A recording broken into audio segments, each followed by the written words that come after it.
Hi everyone, this is Norman Koshnak here from Eyes on Cricket. Just at a certain stage of the match now where we're watching how things transpire. Obviously, England are currently, I should repeat, India are actually 3 for 267 in what has been an enthralling day of cricket. Obviously, a fantastic century so far by Rahul, being some 119 not out. Virat Kohli looked batted quite admirably as well, having for 42, which is unfortunate. But to me, it's KL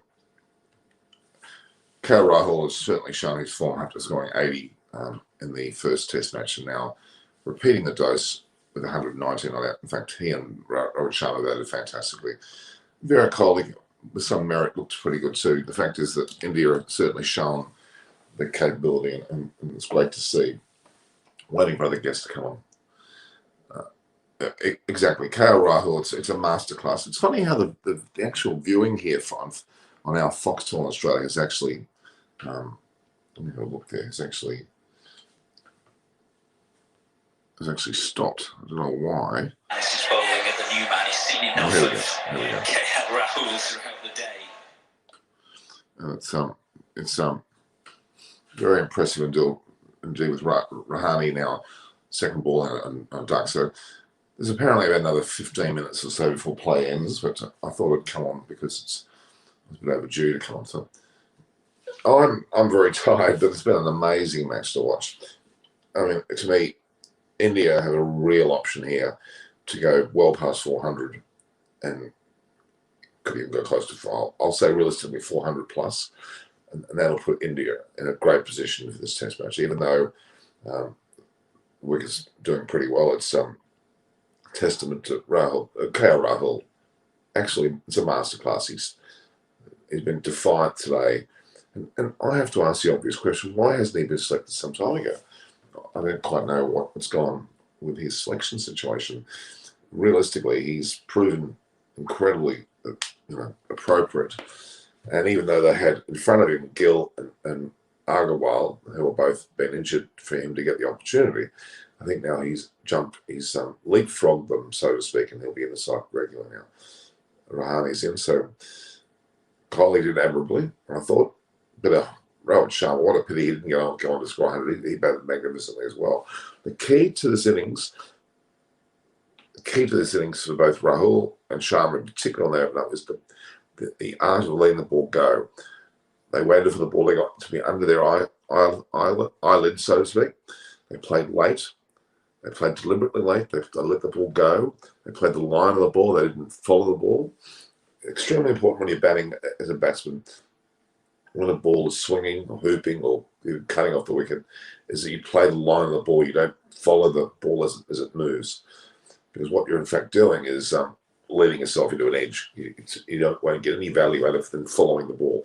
The ball, if you play the line of the ball, then you always will cover yourself, both your stumps and your wicket. And the ball moves appreciably away, it'll miss the bat altogether, and you won't be following it, and therefore getting no more than an edge. And then as you get more and more on top of the ball swings less, you are there in a position to actually drive handsomely, as what KL Rahul has done. And certainly Sharma did the same. And of course now,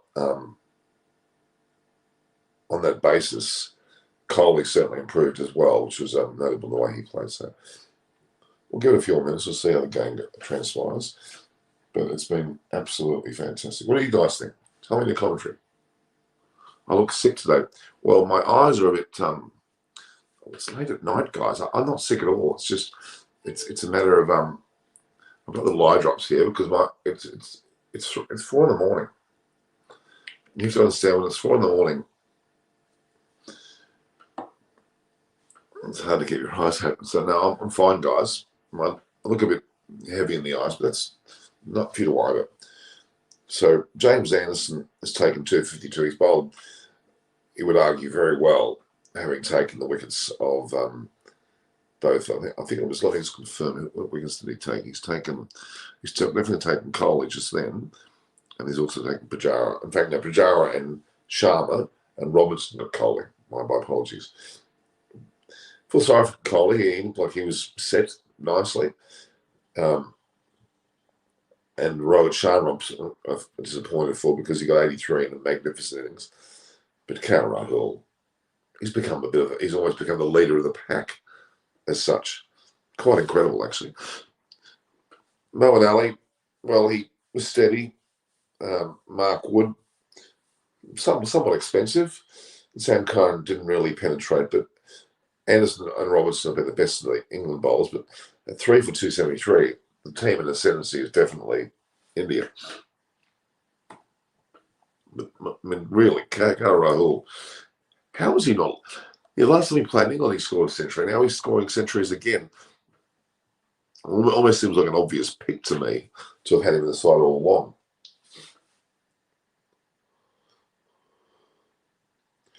The run rate for the day has been 3.17, which is not by no means fantastic. But from this position, you can certainly succeed. So it's 86.1 overs or thereabouts at the moment. So we've got a handful of overs left. Well, Ali doesn't look settled. England, if they're going to make anything out of this, they need to get another couple of wickets before the day's end. Robinson seems to nibble the ball. Okay, let's look here. Right, might score a double 100, and they might score 500. What is your take on this? Rahul makes well. KL Rahul's on his way. He's very settled. I think the 400 is an absolute from this position. India need to get 400. I think they can go further. But I think over 400, it's going to be a really interesting situation because the pressure's on England big time. And even though the pitch is certainly a bit more batting friendly, the reality is that England are going to struggle to get this total. And hence, India are in a great position. My prediction is Rohit scoring a granddaddy 100. Get failed, meaning that he'll go close to 200. Okay. Yeah, James Anderson's been very important. They just turned out a Rahane decision. Rahane looks decidedly uncomfortable though, and we're not seeing whether Joe Root's going to actually go for the DRS. He's going for it within three seconds. There's some conjecture whether he's out, but they had to go for it. I guess it's an important week to try and take. Quite likely, and it looks like Butler's not exactly certain about the dismissal. Let's have a look. No, it's way too leg side. Although it's not high on the pad, it's way too leg side. I'm looking Irish. Could you stop? I'm looking a little bit. Yeah, it's a bit tiring.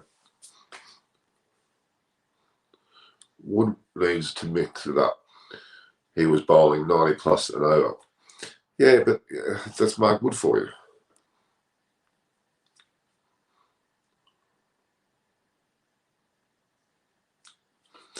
Yeah, true.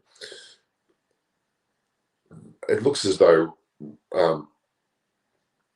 Kohli looked very settled, followed the lead that Sharma and Rahul had put forward.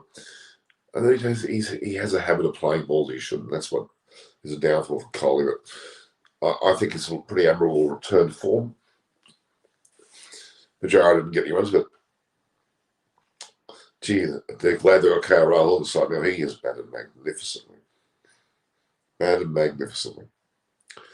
Rahane was in the perfect position really to do well. There's no issue with Rahane batting here at all. Ollie Robinson's proved to be pretty good. I reckon they're missing Broad, to be honest with you. I think they're missing Broad.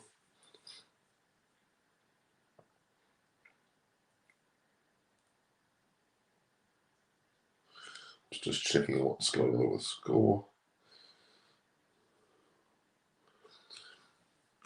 They really are promoting the 100 every commercial break. They're pushing the 100 big time. Live up next to 100. kind of, if a cricketing aficionado likes his cricket, watches his test cricket all day, he won't be up for watching an entire night of 100. I find that overly taxing in terms of the amount of cricket that's going to be on show there. Anyway, Sam Curran's been brought back on. Now, Sam Curran's very, very admirable, and his batting is extremely important as well. Good player, not a worthy selection. But England have got so many bowlers in the tank, like Sakib Mahmood. Sakib Mahmood may have been an option today. Very much James Anderson-like. They could have done it. Hang on, guys. I'm just going to get a tissue, guys. 1 second.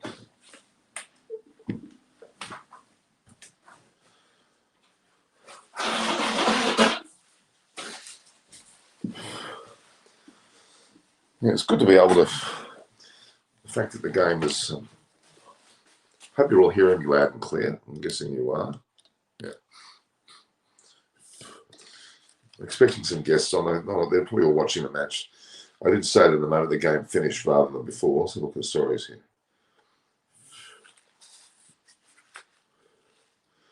Let's see what people are saying.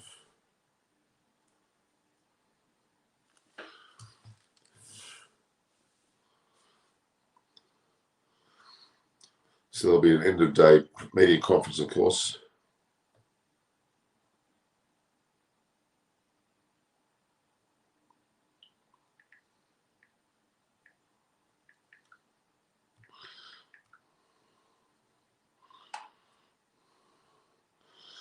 Just checking a few things on the scores here.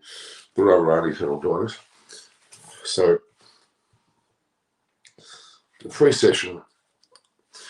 Look at K.R. Rahul. What a magnificent day. 125 not out so far. He's got some 2 or 3 overs to play. He's batted the entire day as an opener under such trying bowling conditions where it's been overhead at certain stages of the match. Stop and start early on. Very difficult because they engineered that with Sharma magnificently. And I'm so disappointed that Sharma didn't get 100. In fact, it was interesting how Sharma was, when he was 83, when he got out, let me just confirm it again. So the score was at one stage 1 for 126, and Sharma got out for 83. So effectively, Rahul was not that many runs at that particular point. He would have been 30 at best. Can't remember the exact score he was, but he wasn't. So Rohit Sharma dominated the scoring early on with his 83, and Rahul took a back step somewhat. But he's come with a wet sail, hasn't he? 125 not out. Pujara, unfortunately, out for 9. And Kohli certainly showing evidence of return to form at 42. This is Rahane punt. But it's interesting. This is showing Ishant Sharma ahead of Jadeja. That won't be the case. But punt and Jadeja to come, and they can make hay tomorrow as well. And then the bowlers. So there was a lot of discussion about the long tail with Ishant Sharma, Bumrah, Shami, and Siraj, 4 notable non-batsmen coming in after Jadeja. But I think that's been proven to be not a problem if India's upper order bats well, and they've done that. When it comes to their bowling lineup, it's going to put a lot of pressure on the England batters. Hamid and in a return to his position.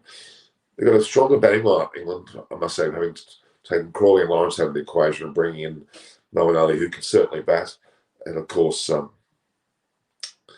Hamid. They look a lot stronger actually in the batting, but I can't see them getting this total. I really can't. 88 overs gone. Let's have a look here. This match is coming to a close. Kohli holding his head in a bit of disappointment. We're disappointed that he thinks like he got 42 and didn't get a go on with it, which I can understand. It's funny how I don't like the way they're showing the live update of the 100 starting on the other channel. Let's just leave with the test cricket. Thanks. As you can see, I'm not a really big 100 fan, to be honest. Yeah, that's pretty true. We need hope Kohli century, but not happen in the right direction this time. Don't put that much pressure on Rahul. He's done a great, got 40 on. He supported Rahul. Rahul's definitely saluted the day unless Yeah. Yeah, well, very little positive. They're 3 for 774. They're about to go. They could have gone to 3 for 300. That's an amazing batting performance, especially on a wicket which has had so much movement. I think that England are going to rue the decision to actually send India in. They probably should have batted themselves. But anyway.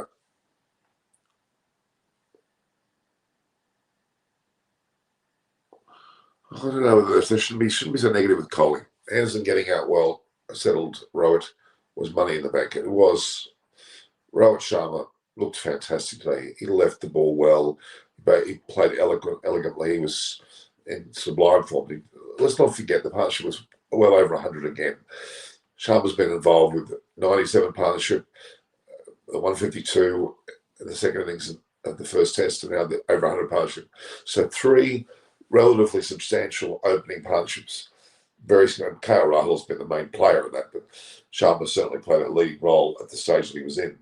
So India have batted with a 97-run opening partnership around, well, it was 152 in the second innings, and now well over 100 in the first wicket here today. So India have batted particularly well, especially in the conditions.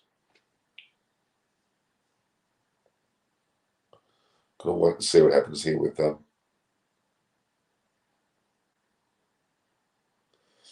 Rahul is not looking exactly settled. He's only 1 run for 14, but his job now is to survive today. That's extremely important. If they get through it without losing another wicket in India, then they're in the ascendancy by a long shot. You wouldn't want England to bundle India out for 350 now, because that would be a bit of a disappointment for India. They need to now push on and get well over 400 and really set the tone of this match, and I don't see England recovering. Again, this is not the wicket for England to win on. They've got Nick Knight on and Sir Andrew Strauss. They give out Sirs very quickly there in England. Not that I'm knocking it, but everyone's called Sir. Every cricketer's called Sir. So this is the last ball of the over, it looks like, and then we've got 1 over left, and then we've done for the day. And I think that's fantastic. It's just gone 7-16 in England. So they're finishing very late. But admirably, they finished their 90 overs, which the slow over rate can't hopefully be taken into account.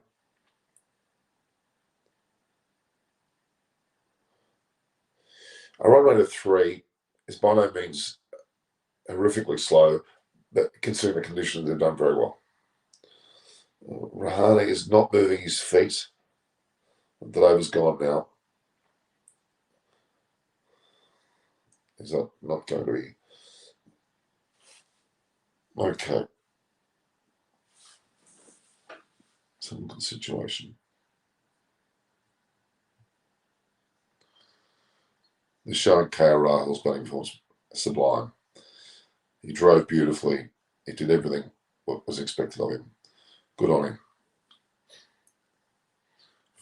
Interesting. I mean, really, you can't just say it's all on KL Rahul's back. Rohit Sharma batted brilliantly for 83, and Kohli contributed with 40 odd. By all means, there's a lot to be said about that. The shots that Rahul played, didn't he score 148 or thereabouts in his last time he played in England before the series? I can't even work out why they didn't have him in the side from the start. It took 2 people to be injured for him to get into the side, and that didn't look like he was in the mix at all. And there was a lot of discussion about that. And the reality was he showed his worth immediately. Now, KL Rahul with 80 odd, now 100 odd, is going to be in the test side for the rest of the season, and deservedly so. He really deserves to be there, isn't it? And Gill, I feel a bit sorry for him because he was doing well as well. But now I think Rahul's taking him out of the equation. He's injured anyway. And Agarwal, frustratingly, Agarwal's not going to go, but Agarwal, and if that matter, Gill, are going to put a lot of pressure on Pujara or Rahane from now on to be part of the side. Kohli's very pensive. He's looking down. He's biting his nails. Quite reflexive. He must be extremely happy with today's performance. 3 for 276 is a brilliant performance in anyone's mindset.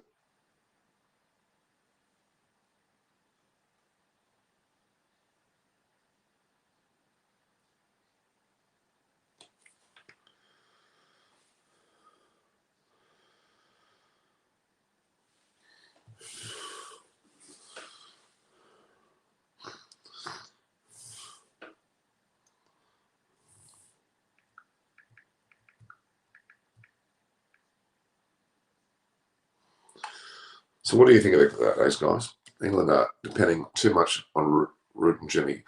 Well, they are to an extent. Rory Burns did catch so good because we need Ferguson to go on, but they said, yeah, it's unfortunate. That's why Sachin is Sachin. What a phenomenal innings by Carl Roll. Exactly. Carl Roll's in the form of his life. Well, he looks like he's always been in the form. It seems like they just don't know what to do with him. The same.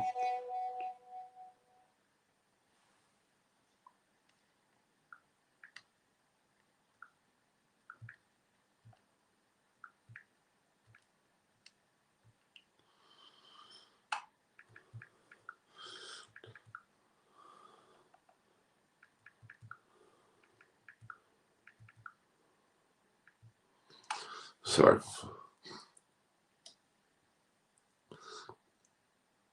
yeah, the way he paces is amazing. He took a back step, Carl Rule. Let Sharma take the lead. He did, and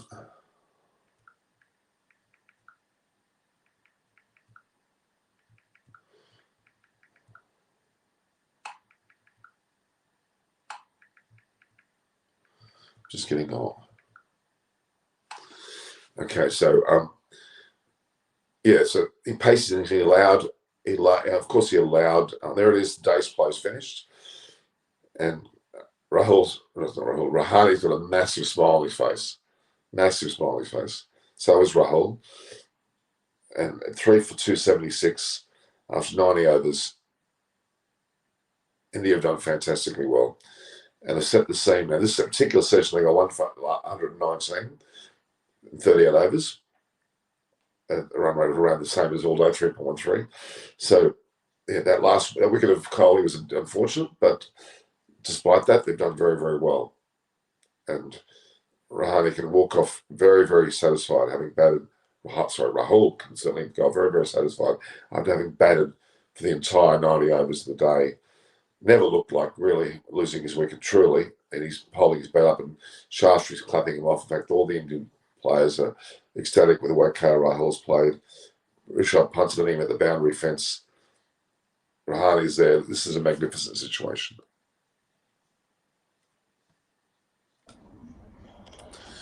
Hi, Norman. Hello. What a performance from KL Rahul.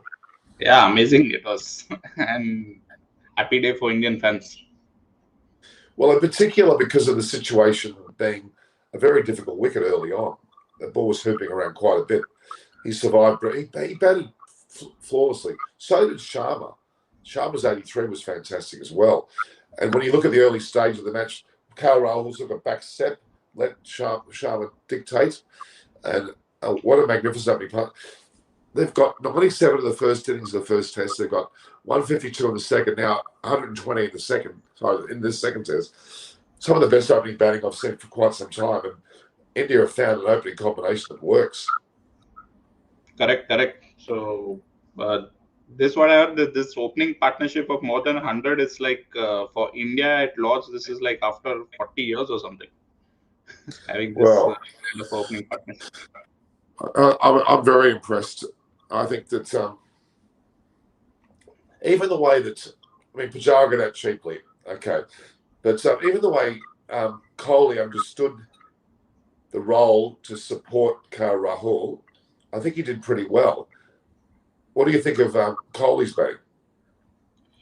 Kohli's batting, I would say that he scored 42, right? So that was a good runs under his kitty, good runs in his bank. But I saw his innings, I still felt he was jittery, and I would say he was lucky not to get out in many cases of not getting the edge, but he was still making the same mistake what he made in the first test match.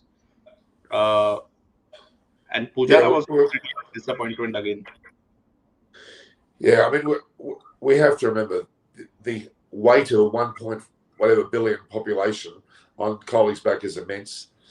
And this is where the problem starts with not so much Pujara, but also Pujara, Rahane, and Kohli. Their expectations are through the roof on their batting. Absolutely through the roof. And I feel sorry for them because we're still forgetting Kohli has now captained 63 times. the most ever of any Indian captain, and has had a 59% ratio of wins. You can't knock that. You can't knock that. Correct. Let's I mean, hope this inning gives Kohli confidence, and we can see some better scores and better batting from him.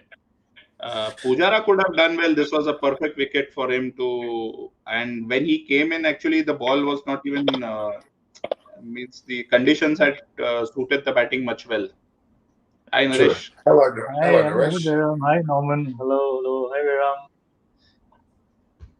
I'm surprised we haven't got everyone, all the Indian contingent online today, looking very smug.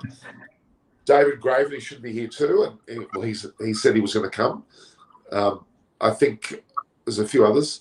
So we've got Ollie Robinson's doing the media after the game. I was obviously impressed with India. Rohit Sharma, I'm frustrated for him because he batted absolutely sensational.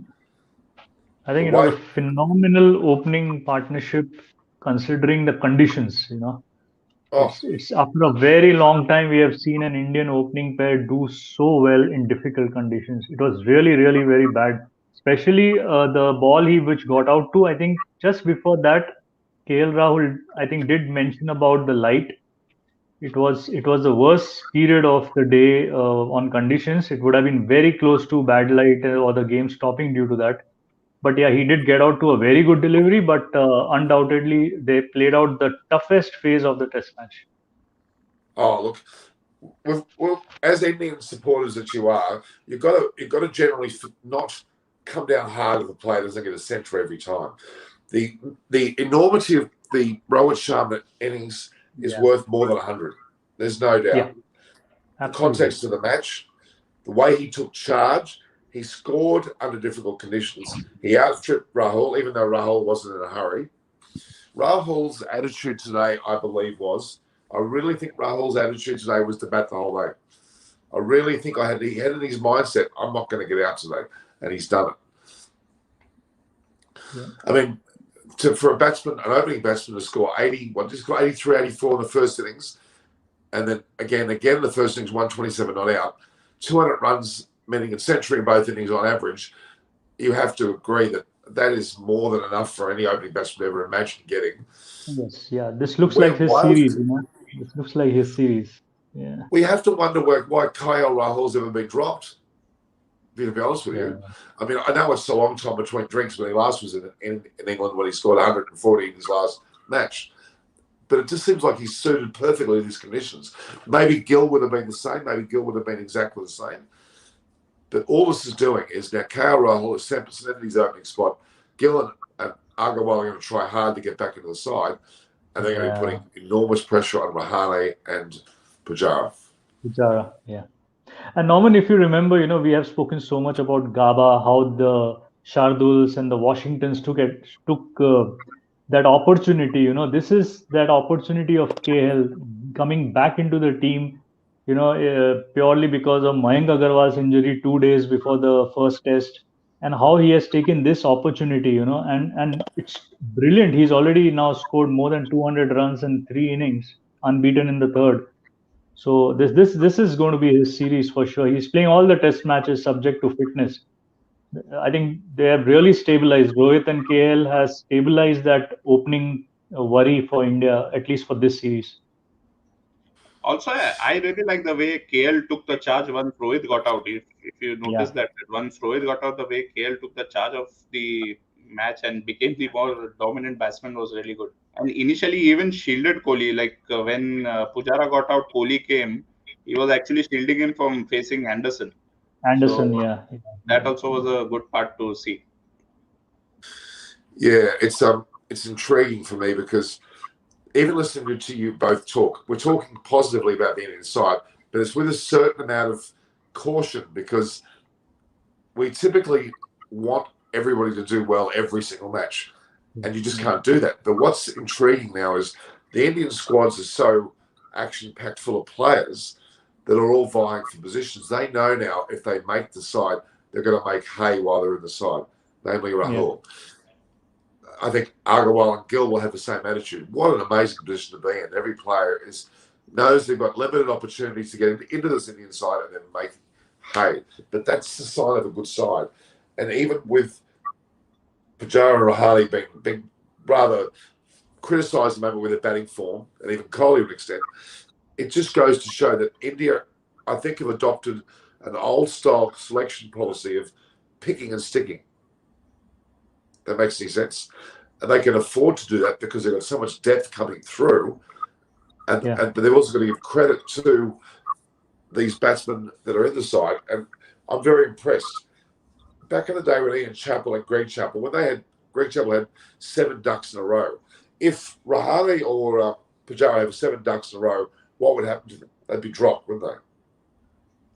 You would think. Yeah. But but the big concern now with Pujara is, I think his last, how many innings? About more than 10 innings are below 25 runs continuously.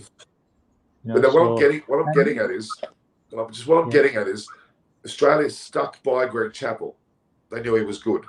India are sticking by Pujara and also Rahane and Kohli because they know they're good. That was an era when Australia did really well at cricket. India are doing the same. That's what I'm getting at. Do you understand what I'm getting at? You should never drop players all the time. And I'm very proud that they've stuck with these guys, really. And I still believe that those two will come to the fore this season. And Rahul's putting so much pressure on them. All right. Now let's see, Norman, that your words of wisdom come true. And maybe 2 matches or next match, Pujara and Rahane might be the... Well, I'll tell you what, if Rahul gets centuries and Rohit Sharma gets big scores, they're going to have a lot of opportunities to excel, aren't they? Really. Correct. And then maybe Ashwin will get a chance to play. Then we won't be worrying about and there's no harm, Norman, if Pujara is given a break from a game, there's no harm in that. We know they are top class, they've scored so many runs, but like how Ashwin is 400 wickets but not playing these 2 games. Ishant 300 wickets, did not play the first one. There is no harm giving that break. Get in Mayank Agarwal, or probably Surya Kumar will be ready at number 3 for the next test. You need to. But don't forget. Yeah. Sorry, I was just going to say, you're very right. If Dravid is the coach, that probably would happen. If Dravid was the coach, I think you may see that happening, that change of player in the batting lineup. But with Shastri, I don't think he's quite at that same. He's old-fashioned a bit the way he does it. But I get your point. I think Shastri's had a lot to do with that selection as well. He would have urged them to keep the players. But you're right. I mean, okay. Bowlers you can change more frequently, Naresh. I don't know whether you should do that to batting. That's my only thoughts. I think if they so-called rest, or effectively drop Pujara or Rahane, I don't think you'll see them return. And start with just one, probably. If Rahane has just come in, he's played out the rest of the overs. We'll have to see how he plays. But just start with one, probably, just to ease out the little pressure on their own selves also, because even they know they're not been scoring runs. So. But oh my God, their opening batters have just got 210 runs collectively. Yeah. I was so impressed. And look, I'm not trying to brag, but I think I may have spoken for weeks about the need for Indian batsmen to let the ball go outside off stump and to spend a lot of time in there just getting used to that. And it really looks like the Indian openers have done that. They spent a lot of time practicing letting the ball go, playing the ball under their lid, playing late, playing deliberately, not fine. Rahul, many times they would miss a ball. Why? Because he played the line of the ball, not where the ball was moving to. Did you notice that? And the key to a good opening batter at this level, and if you talk to a whole range of English batsmen who are used to these conditions, it is to let that play the line of the ball, do not follow the ball, because you get no value out of following the ball. Yeah. And Norman, especially these two, both of them, they have played so much of white ball cricket and they have proven themselves, especially Rohit Sharma. So many records in white ball cricket as an opener. For them to play this kind of an inning, which is so contrasting to their own natural style, at the same time, they're respecting You know what is the importance of playing Test cricket? Absolutely. That's the big achievement. That's the biggest Oh, achievement of these two. Yeah, yeah, absolutely. This is where I think Indians, as an Indian cricket in general, need to understand, because of the overbearing amount of IPL, T20 type matches yeah, and ODIs, that Indian batsmen have certainly become more aggressive, more demanding, more run per over. Their run rates are important. Their own batting strike rates are very important. Now, this is a complete backflip to that today. Sharma and Rahul batting like they were Jeffrey Boycott, jokingly, meaning they're not concerned about their runs. They were determined not to lose their wicket and playing the line. I mean, the way Rahul was playing the line of the ball and not following was absolutely stupendous. Not once did he missed. He played and missed. Yes, because that was because he played the line of the ball and not the ball movement. And eventually, even Sharma would get a lot of balls through slip along the ground because he played the line, and when movement occurred, it went off the bat, not off the middle, but it went off the bat along the ground through the slips of four. That's actually a technique. That's not a poor shot. It's actually a technique to actually get bat on ball and put it on the ground through the slips of four. It's a very good shot, really. He doesn't get credit as a good shot, but it's actually a good opening batsman shot. I mean, I'm not trying to brag. When I was an opening batsman, okay, and a keeper, and I was a bit dogged. You need to call Pujara and give him advice, because the way Pujara got out, it was a nothing shot outside. That ball, he just had to leave that ball. That it was a nothing shot. It's a bit surprising, you know. It's a bit surprising because out of all the Indian batsmen before the tournament, I predicted that Pujara would handle the conditions the best, and that Sharma, Kohli, Rahane, and even Gill, who was in the side initially, would struggle and get nicks on the ball. I was concerned about that. I thought Pujara would be the one that wouldn't do that, but unfortunately, he has. Yeah, Pujara being the KL specialist, and the ball just KL and Rohit are He's up inspired by here. Pujara. Pujara's not confident up here. What's going? Yeah. I said KL and Rohit Sharma are inspired by Pujara because they have learned the art of respecting and leaving the ball as much and playing time. But even Kohli, the ball he got out, if you see, he's coming across. His leg stump is visible. This means he's nicking the ball, which is around the fifth stump. That ball could have been left if he had just held his guard.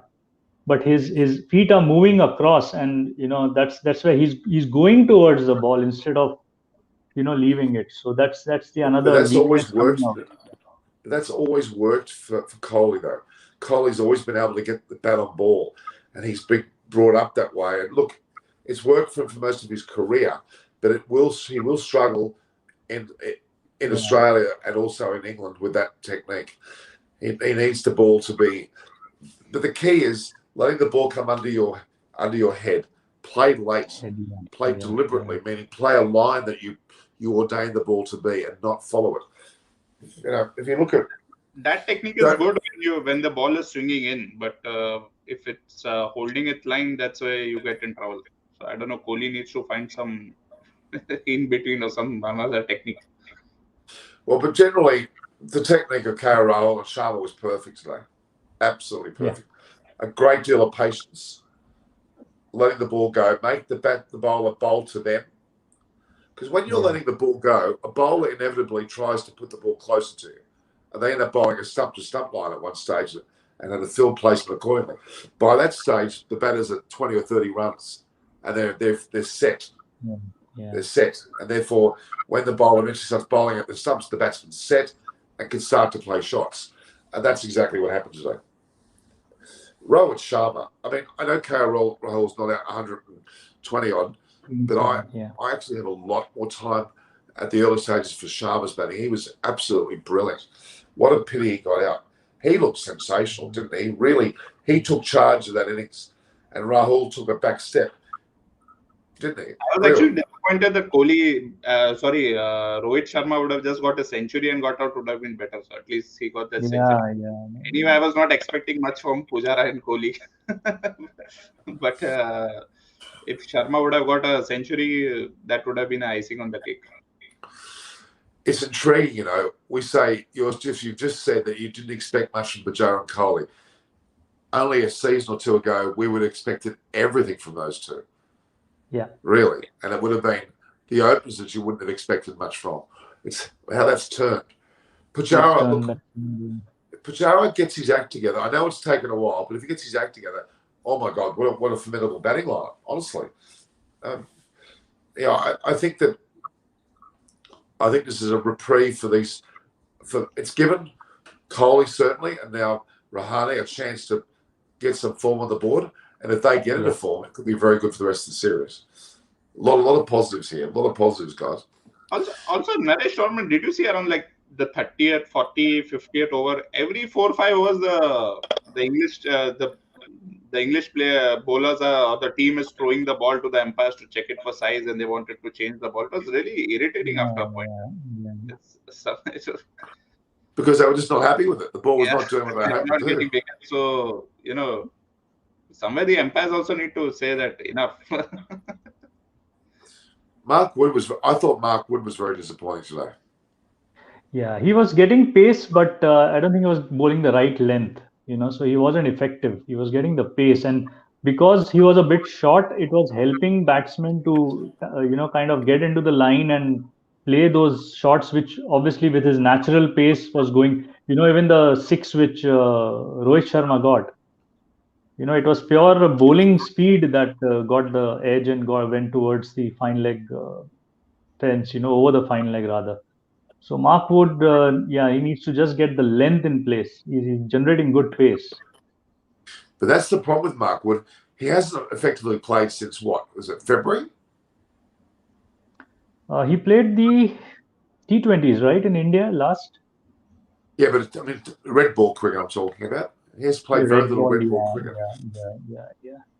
Sam he didn't play any test. He didn't play any test match in India, or did he play one test? I don't know. He hasn't played for a long time. Played. Yeah.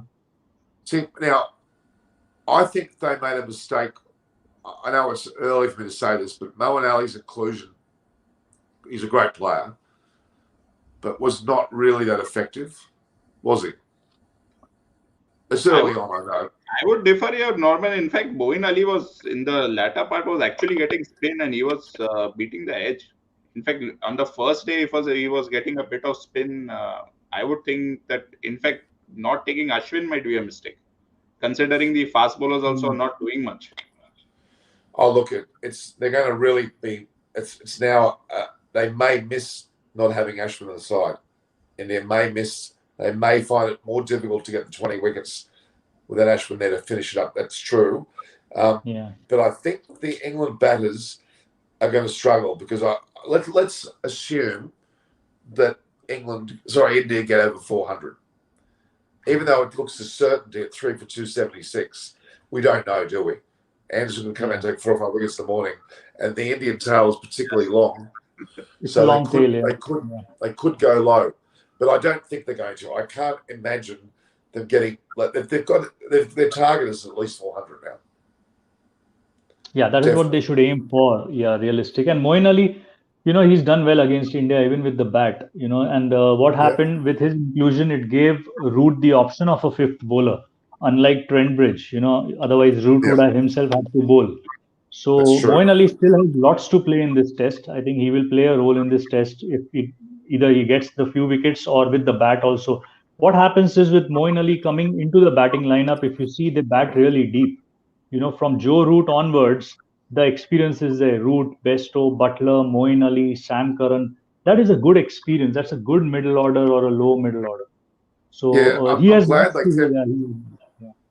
glad they kept Besto, I must say. I'm very glad they kept Besto and dropped Lawrence. That was a good selection. That's a good one, yeah.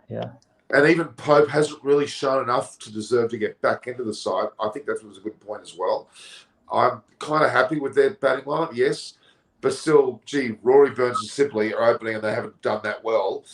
They're important to this lineup. If England are going to have any hope of arguably saving the match, those two have to get a good start. Hamid is looking very good, apparently, in the pre-games. But if they lose those 3 wickets early, England are in a lot of trouble. And Root doesn't have an incredible innings. then they're in trouble. If India get England, if England are in trouble and Root gets out early, we could see a major collapse. Even though there's a fair degree of batting there, they're still missing Ben Stokes. Let's be honest. Ben Stokes really was their second best batsman in the side, wasn't he? For me, even if Root scores a century, I think the current England complete batting lineup is a 300, 350 kind of a team. Because you can see that with the fourth day of the first test match, it was perfect batting conditions. There was barely any overcast, and still in those conditions, India were able to get them out for 300. So it's. I think England are ruining what can be conceived as a mistake to throw India into bat, because they would have liked to have gotten 3 or 4 wickets in the first session and got on top. They didn't do that, thanks to the opening batting partnership of India. Now, India are in an extremely strong position. And as long as they pass all they need is 400. I don't think they need necessarily more than that, but they need at least 400. Yeah. And I think, Norman, I don't know. I don't think Joe Root has taken wrong decisions after winning the toss in both the tests. They've not been able to execute their plans. Even in the first test, they batted first, but they got all out for 183. Today, when they got an opportunity to bowl first in probably the most overcast conditions, I think we need to give it to Indian openers. They really handled the attack very well. So absolutely. I think that's where I don't think his decision was wrong in both the tests. It's just the execution of his plans. And then when the openers set in, their second line of bowlers, Sam Curran has looked quite ordinary with the ball. So I think they're looking too over Anderson dependent with the ball. So it shouldn't become a Root, Anderson and the Rain series. They need to get some other players to start giving those results. Now with Broad completely ruled out, I don't think Anderson can go on and play all the 5 tests. There would be somewhere he would be replaced. I've just got a message here saying Saqib Mahmood has been released from the England men's test squad and will return to the Oval Invincibles, the 100 team, for their 100 match against London Spirit on Saturday. So Saqib Mahmood has been allowed to go out of the test squad now to play that tournament. He, to me... Oli Pope was released to play his county. Yes. Yeah. And Dom Bess was as well. Dom Bess was released, yeah. So means they can't get them back, let's say, for the 4th test or something like that? No, I don't think you can say that necessarily. They can be brought back in. But that almost tells you that they're not expected to be, or they're not this test, and they're not expected probably the test after, I would imagine. So I don't know whether it's that conclusive, but it's because of James Anderson's fitness. That's the only reason why Saqib Mahmood was brought in. Yeah. You know what they could have done with him today? Imagine him bowling, because he bowled exceptionally well against Pakistan at another time. He could have been very important too. Anyway, that's all right. And we're going to see a press conference. Ollie Robinson's got that handled. Not exactly the selection I'd have for a press conference, but I guess it's fine. All right. Tell me a bit more about your thoughts about Kohli's innings. Did you think he was going to get it early? Or did you think he was going to bat well? Initial first 15-20 runs I felt he would have get out at any moment. From 20 onwards, he was starting to feel more confident, playing some good drives, and it was good. But the initial first 10-20 runs, he was like missing, again playing barely there were some edges which fell short. So his initial part of it was very jittery. But interestingly enough, he got through that. Yes. And even though he only got 42, I think this is a turning point for him. I think we'll see better of him, even in the second innings. I think this may be a mental shift for him, really. Because he faced a fair bit of Anderson, didn't he, as well? I mean, if you ask me, Norman, my opinion, still Kohli does not get 100. You won't get the Kohli back. That's my opinion. Why? 40. Why do you think that? In India during the India-England series also he was getting 40, 50, 60s, but he still did not feel that, like how we are saying, we have the classic Rahul back. Till Kohli does not get 100, I don't think we'll have the classic Kohli back. It's I hope you're wrong, but I get your it's point. something I hope that you're wrong. defines him. So a lot of people see this. This is what I'm saying to you. We're here talking about on a day when KL Rahul's 120 odd not out, Sharma gets 83, but yet we're talking. You and I, and even in the comments, the main topic of discussion is still Kohli. It's intriguing, isn't it? It is intriguing. Yeah. How hard? We have very high expectations from him. For us, 40, 50 is like. But yeah, he looked little tentative. I think KL Rahul managed it well to keep him little away from strike against Anderson. The sun came out, most important. He looked little better when the sun was out, when the conditions were not overcast. Yeah, then the new ball came in and then Robinson. But yeah, he needs to get this footwork a bit in place. Yeah, he looked tentative. Yeah. I love this comment. Simon Awashi said Rohit was playing with such brilliant soft hands. Great description. Yeah. I think Kohli does not play with soft hands. And the man that bats most with soft hands is usually Pujara. And it's almost, maybe Pujara spent too much time in the nets with Sharma and Rahul, teaching him to slow down and forgot to practice his own back. Maybe that's what it is. Because I'm pretty sure Rahul and Sharma have been in the Pujara masterclass, watching him and listen to his words, because it's so much. It's funny that, isn't it? And I think that England are depending on so much on route Jimmy is very obvious. I mean, Broad was very much. The whole batting is dependent on route, and the whole bowling is dependent on Jimmy.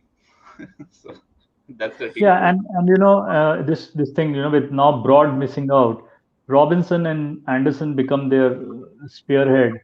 But the next line, like Wood is struggling. Rather, today we saw he was getting the pace. Sam Curran is struggling. Moeen Ali is fifth bowler. So, the way Anderson is bowling, and they want to conserve him also and the fitness, he will bowl spells of maximum 4 to 5 overs, and he needs that break. But then the bowler replacing him needs to keep the pressure on. That is what is getting missed now with Broad completely out. Otherwise, Robinson was probably the third bowler, and he's bowling good line. That's where I think the emphasis on a Sakib Mahmood may be very important. Yeah. I'm a little bit. They brought him in because they thought Anderson was not going to play. That was the reason. Okay. They see him as a like for like. So what the intention is Mahmood will be the successor to Anderson at some stage. That's what I think. Or probably they feel Chris Wokes would be ready from third test, because then he'll add value with the bat also. That could be another thing coming up. They'll include Chris Wokes if fit. Yeah. Do you think Chris Wokes will replace Sam Curran? Do you reckon that'll be the swap? Could be. Because I don't think they'll keep Curran and Wokes, will they? I don't think so, because it depends on how Mark Wood's remaining test goes. Because he's the fastest among all. It's just that he has to bowl the right length. He's way ahead in speed compared to what Robinson and Anderson are bowling, but then he's not equally effective. So we'll have to see how they go along with Sam Curran and Wokes. Can they play together, or they'll be an alternate? Because Sam Curran is also struggling. He's highly struggling. He was been his bowling had no sting at all. Also coming back to Ollie Robinson, if you notice, he was only effective from the second new ball. If you see, once he got the second new ball, his bowling was effective when he took the wicket of Kohli. But before that, in his first couple of spells, I saw him also. The only bowler who looked like taking wickets was Jimmy Anderson. What do you think of this comment? Read that comment out, Naresh. Hi Norman, do you think that batting first will be a disadvantage for India, considering that they have been good at chasing? Don't think so at all, because no, I think it's the opposite. Opposite. They have been put into bat by Root, Now Root has to be ready to bat the fourth inning. He's in a situation where he feels he may have a big total to chase. So I think India has an upper hand in this. Yeah. Yeah, Kohli was Manas. trying to leg glance and flick in the gap behind square leg. That's why he was coming across. That was directed towards you because you said he was. Manas really Yeah, sent some sensible comments. I like his comments. yeah. I have a question on Kohli's batting form. Isn't looking vulnerable. Isn't looking vulnerable. So is or isn't?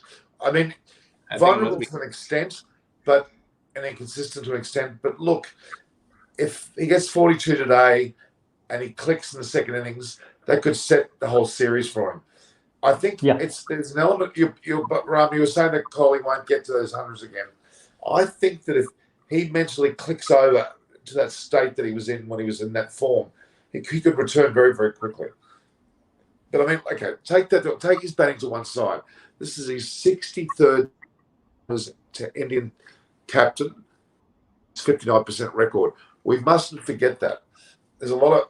I know there's pressure on him, but he's still performing. He's still performing in an overall sense. I know I'm sounding like I'm defending him, but I think wait for the see what happens. Yeah, Donald, you have said that so many times. For sure, I won't forget that. No, Kohli is captain for 6. well, it is. I think people forget that he's done that well for India for quite a while now. So okay. Are we saying that he's in the side just because of his captaincy? Well, I'm afraid to say that could well be enough. How do you drop somebody if he's got the most winning record of a captain ever in any history? It's pretty hard. I mean, Steve Waugh, as I said before, and Graham Smith and the likes of Williamson currently are the only ones which go near that. It's pretty impressive. Anyway, I would say that's the beauty of cricket. Like if you have 7, 8 good players, 3, 4, if they are bad, can be managed. Yeah, there's a point there. Pace is the only thing Wood has. I think that's a very good point. I think I said earlier, I think maybe yesterday or the day before, I think India will welcome Wood because it's pretty up and down. It doesn't get a lot of movement, and it would suit the Indian batsman more coming onto the bat, and it proved that today was expensive. And there was no variation by Wood also. Like every ball he was bowling was like 90 plus, 92, 93, 94 miles per hour, 95 miles per hour. He was just in that, I would say 94, 93, 94 plus minus 2 miles per hour. There was no variation at all also for him. Yeah, but the point of view than that, Norman, the point other the 4 seamers which India is playing probably the best attack. Yes, you can say we have to. I think they're going to play together for the first time. Otherwise, they were more replacing each other. And we have had this lineup minus Siraj, but added to Umesh Yadav in Australia. I think we had it in 2018. So I think it's a very good seam attack we have. These 4, even if Umesh Yadav has to play or not play, if he's the 4th seamer, we have a very good attack here. I hope Siraj gets it right to this game. If he gets the ball to pitch up, he could be pretty lethal on this pitch. He could be known like it is. Gareth Banker, who's been with us for a while, guys, I'm sure you've seen him before. He has it out for Pujara.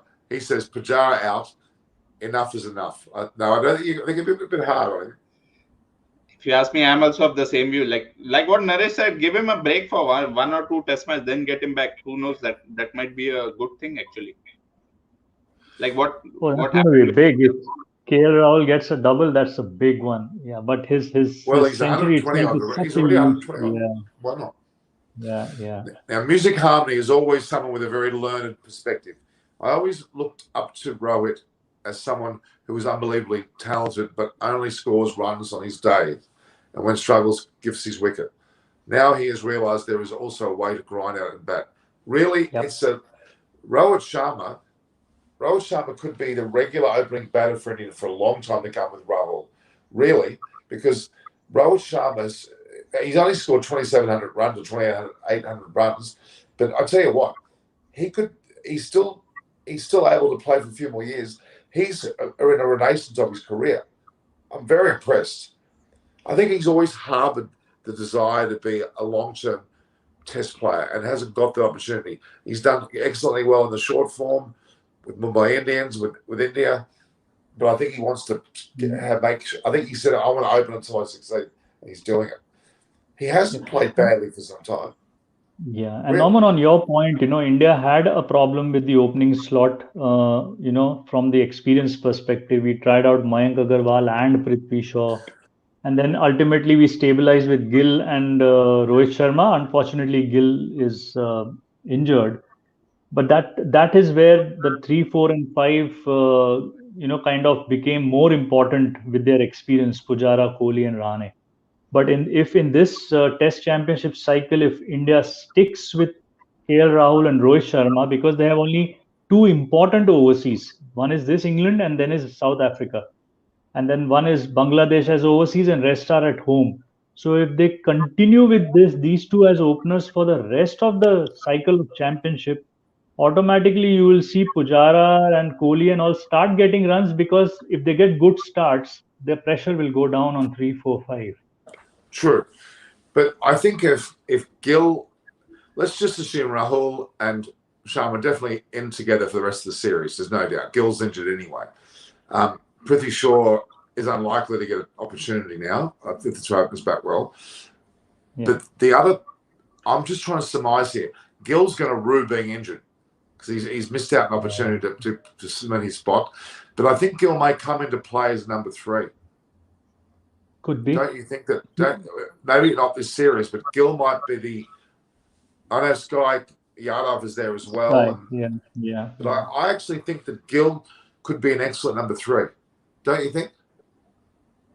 Yeah, or see, because if you remember when he was picked for Australia tour, the talks were that when Virat Kohli leaves after Adelaide Test, Gill can come in at 4. But because the openers also failed, Gill was moved up. Gill has played most of his cricket at 3 and 4, so he could be a replacement coming in for Rahane probably at number 5, in the future. But but are you saying that, let's just say the perfect conditions for Gill, where would he bat in the order? Where should he bat? Perfect. If he was able to play any position, where would Gill bat? I think he did well to start as an opener. He should come back as an opener. And KL is flexible. He can go to number 5. But the way KL has played these 2 tests, it's for some time now, it's not going to be correct to move him. So probably if Gill has to come back into the side, he needs to come somewhere in the middle order. But that's going to be really a tough one. Which position and replacing whom? Because the way these guys are taking that opportunity, if someone is injured, the person making it very difficult for the person to come back in the side. Well, that's the point. Sky has an opportunity now. If Pujara or Rahane are dropped, which I can't see at this stage, then Sky may come in, and if he bats out of his skin, could throw himself ahead of Gill and Agarwal. Well, in fact, now Agarwal is fit. So the actual next player to be included in this team will be Agarwal. Correct? Yeah, and then you have Bihari also for a middle order. Bihari is there. He's exactly. So all I know, so just counting Vihari, Mayank Agarwal, Sky, and Prithvi Shaw, and Gill. 5 players. So you can rule out Gill. Gill is not in UK anymore. Gill has come back home. He's injured. But these 4 are there, So where do they fit in, and replacing whom? Well, the only players to be replaced, if at all, will be Pujara and or Rahane. Yeah. And that's... I agree, yeah. But I maintain if the openers do well and even Kohli does well and Pujara and Rahane still not do brilliantly, they're not going to be dropped from the side. Yeah. If India keep winning and they're in the side, I'm just talking about my history of Australian logic to teams when Australia had the best team in the world for a long period, even back to the 70s. We kind of hid some players on occasions. They generally came back and scored runs, but I don't think India will change the side at all unless they start to lose. It's a sad thing to say, but that's probably going Yeah, to be the but case. Norman, to be honest, India wouldn't be happy to end the series with just a 1 or 2 wins, even if the rest are draws. India would want to win big this series, because this is a very good opportunity. For that, India needs to score a lot.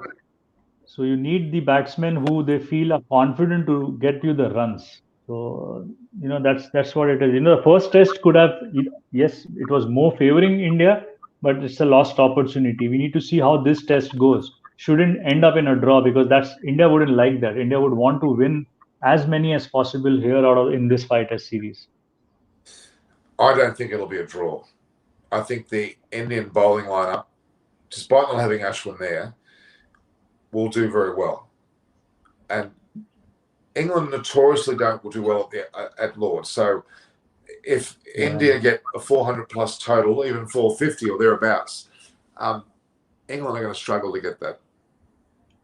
And the batting looked very inexperienced also. Adding a newcomer, then so let's see what happens. And I mean, Hamid's a very good player. Good. Sorry?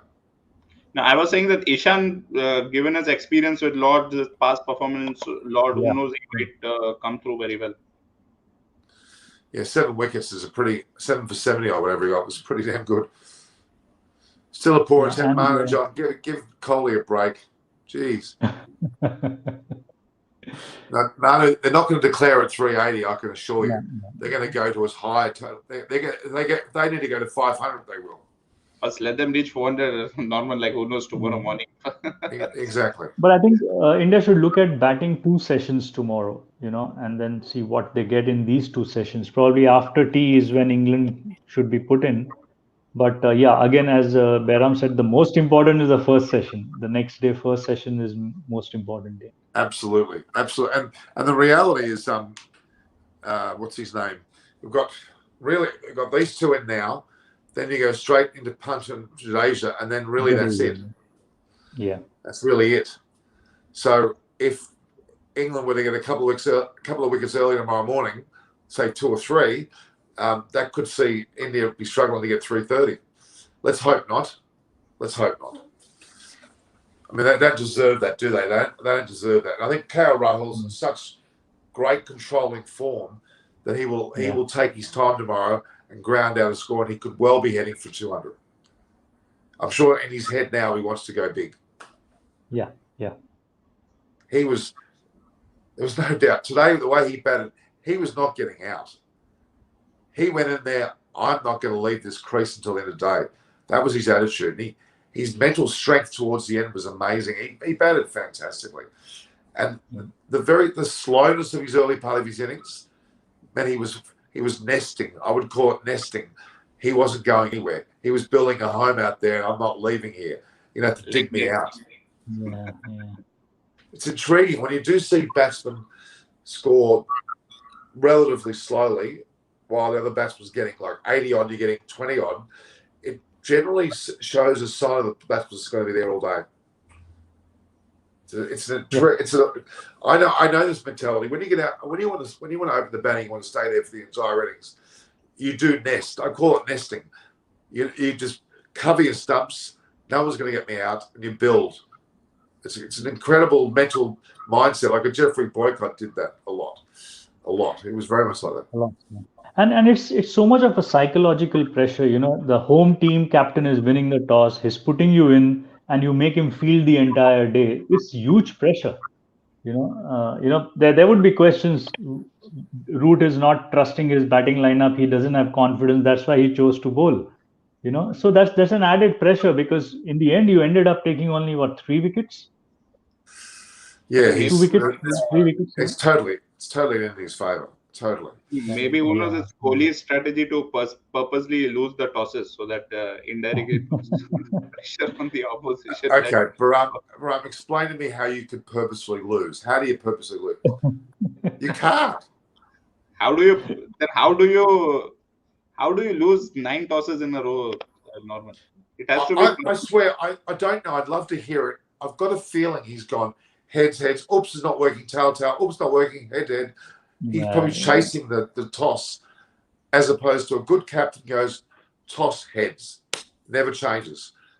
Because you know that if you have one way of your toss, you'll get 50% overtime. There's a mathematical logic to that. But if you're losing 9 out of 10, you're changing your toss. That's what I'm saying. He's doing it purposely. Yeah. He's lost 10 out of 11 against England, right? Statistically not For the possible. last year. Losing 9 tosses in a row is started. Norman, you take a coin and you try 9 times. I would throw Rahane in there or Rahul or someone and say, you go and toss. Can you do that? Captain doesn't have to toss. The captain can. Yeah, you can. I think you can ask him to toss. That's what I would do. Okay. Send in a deputy, yeah. But my one question, Norman, the team sheet that who are in the team, the playing 11, that the opposition captain sees it just before the toss, or is it after the toss? How does that happen? Okay. You generally meant to put your team sheet in as you're tossing or before you're tossing. At the toss. It's at the toss, yeah. Well, basically before the toss, really. Just before the toss. David Graveney, who was on the blower earlier today, we talked about this very fact. And David said he was, amongst county cricket, amongst Test cricket for a long time, around that realm. And he said to me, you generally submit the team before the toss. But there are circumstances where, even after the toss, there is a change to the team sheet. And what generally happens is you go into the captaincy's, the other team's dressing room, you call out the captain, you say, hey, James Anderson just pulled out. Can I put Sakib Mahmood in? And the captain will go, okay, you can still do that. So they give a last-minute reprieve. You can have that happen. Mutual. That's mutual, but it is not a regular feature. But no, it's not. That's in county mostly. Does not happen in international. But I'm saying you could technically do that. You could do that. You can do that. But generally, the team sheet is given to the so-called umpire or match referee. Before the toss. At the toss and before the toss. Like today morning when the toss took place, did Root see India's team sheet? Like, did he knew before calling the toss? No, he doesn't. He doesn't see the team sheet before. They submit their team sheets without seeing the opposition team sheet. I'm pretty sure the team sheets are produced before. But of course, if you pick the team 2 days out, like India did with the World Test Championship, didn't they? Or who was it? New Zealand or India? Who was it? Who put the team in? Then of course New Zealand know who's playing because it's very early in the piece and they're announcing. India would have changed. There was no obligation of. India would have changed. India would have changed. The point that I'm coming to, Norman, is that let's say I'm Captain Root, and I see Ashwin is not playing. So will that also help me in deciding that I bat second, so that in the end I'll bat fourth, and I know that Ashwin is not playing? No. I don't think you are in a position where you see the team sheet and then change your team sheet after seeing their team sheet. I don't think that's the way it operates. I'm not saying I'm changing the team sheet. Like the decision to bat or bowl basis opposition's team. Okay. I don't know conclusively, but I'm pretty sure that the opposition team does not see the team makeup prior to the toss. Okay. I don't think it can be influenced before the toss about who's playing in the other team. I'm pretty sure you don't know that. If the opposition team chooses not to tell it until the last minute, okay? If you've done it the day before, different story. But I think the team sheets are both submitted, and the players don't see it until after the toss. So when the press conference occurs and they ask who's in and who's out, that could well be the very moment the opposition captain finds out who's in or out. I'm pretty sure that's the case. Because don't forget, they're out in the middle, okay?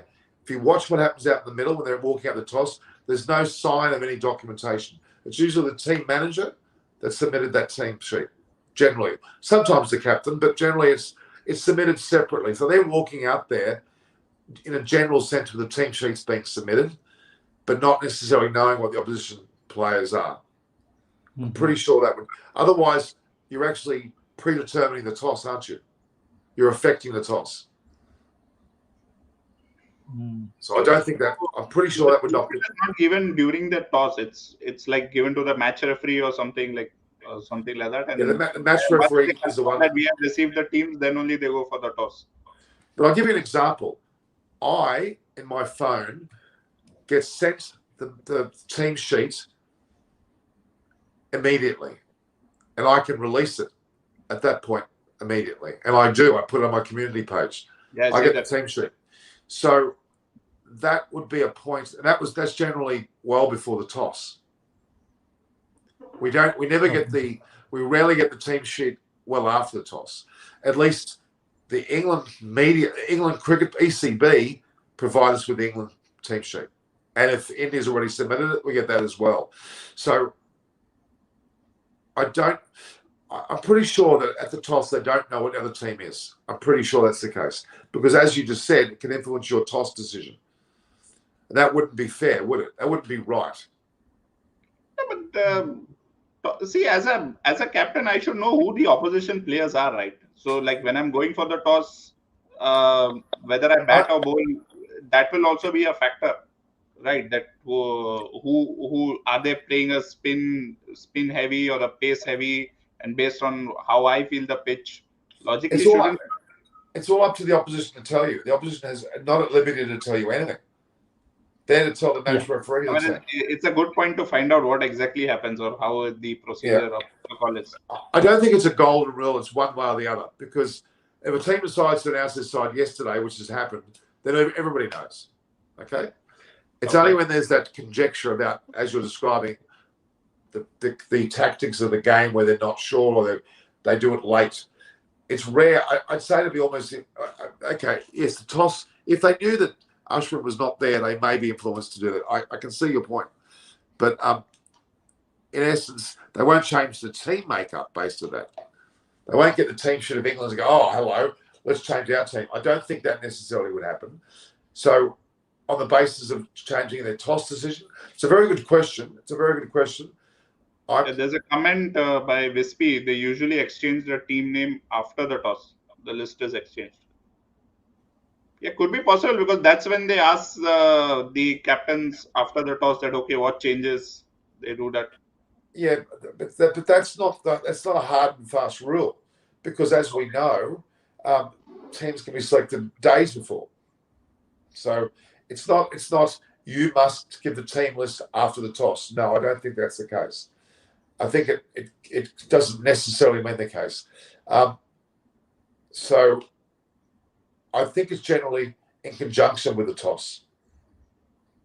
A team manager is giving it because the match referee. I don't think the match referee is on the field. The match referee is on the field of the toss because he's there. So for the toss. I don't think you see a team manager up to the match referee as he's running on the field. I don't think that's the case. So, but it's a great question. I'll try to find out more about the exact. I don't think it's so hard and fast.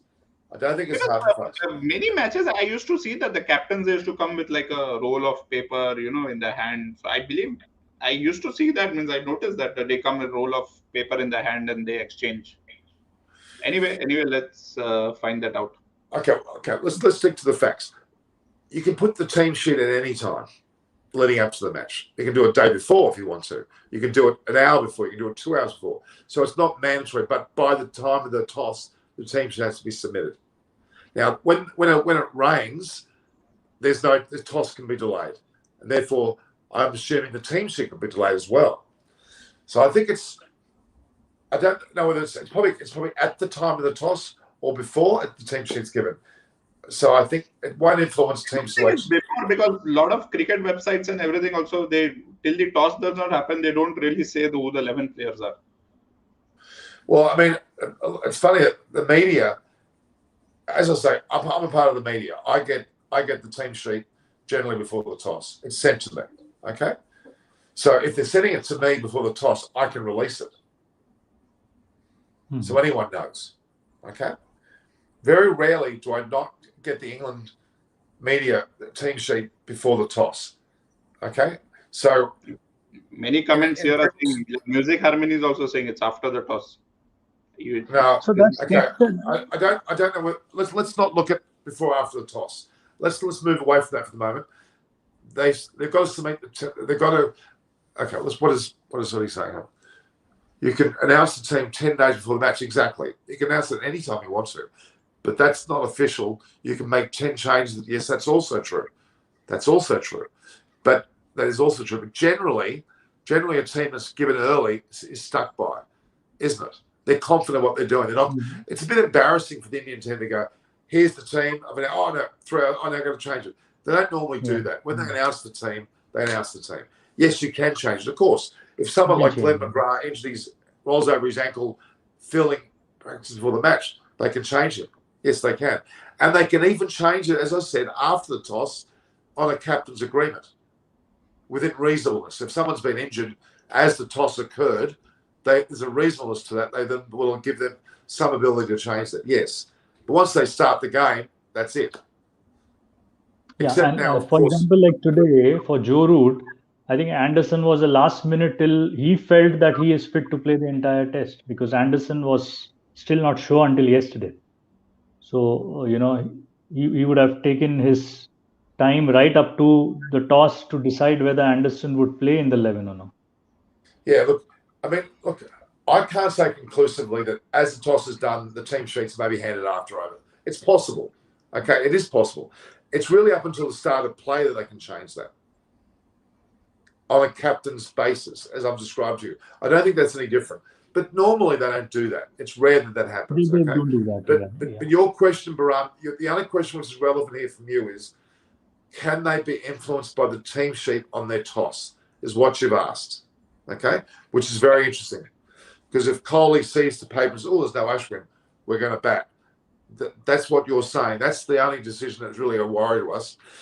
It's interesting. I'd say that's certainly possible. It's certainly possible. Okay. I think Music Harmony says that the referee and captains exchange team sheets after the toss. I don't know whether it's necessarily exactly that timing. I don't know whether it is, but I need to find that out. I don't think it's that. I'll find out for us. Homework for you, Norman. So let's change the topic now.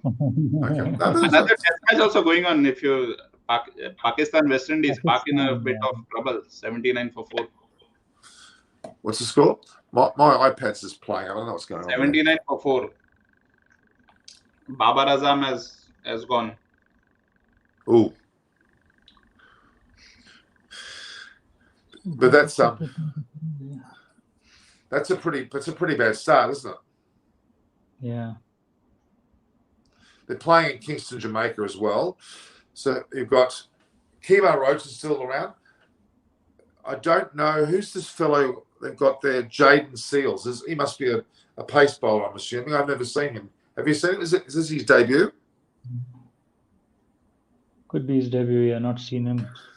He's a left-hand. He's right arm fast medium. He's 19 years of age. Interesting. A lot of comments still on whether Jadeja or Ashwin, but given the good start or by the opening batsman, I think Ashwin would have been a better choice now. Like how Wispy and who's the other guy they're saying. Yeah, okay. This is what I thought is correct. Okay, Music Harmony is correcting himself. The captain submit the team sheet to the referee before the toss. That's what I thought it would be. Okay. Whereas the captains share the team sheet with each other after the toss. So what that's telling you is the opposition side do not necessarily know who's in the team until after the toss.